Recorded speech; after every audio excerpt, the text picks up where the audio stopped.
হেই, আপনি কি জানেন বাংলাদেশে কোন গ্রুপের রক্তের সংখ্যা সবচেয়ে বেশি এবং বাংলাদেশের সবচেয়ে কোন গ্রুপের রক্তের সংখ্যা সবচেয়ে কম? হ্যাঁ, আমি বলে দিব। তো ও পজিটিভ রক্তের গ্রুপের সংখ্যা বাংলাদেশে সবচেয়ে বেশি। একটা জরিপে দেখা গেছে 38% ও পজিটিভ রক্তের সংখ্যার মানুষ বাংলাদেশে বসবাস করছে। তারপরে বি পজিটিভ 35% লোকের শরীরে বি পজিটিভ রক্তের সংখ্যা আছে।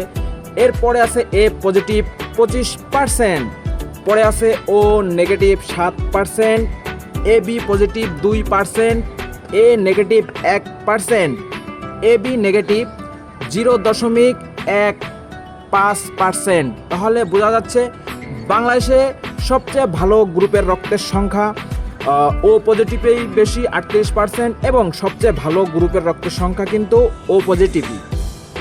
ভালো থাকবেন, সুস্থ থাকবেন। আপনাদের জানাতে পেরে আমি আনন্দিত, এবং আপনারা এই ধরনের নিউজ পেতে অবশ্যই কমেন্ট করবেন, আমাকে জানাবেন কোন ধরনের নিউজ বা আপনারা কোন ধরনের তথ্য পেতে বেশি উপকৃত হবেন।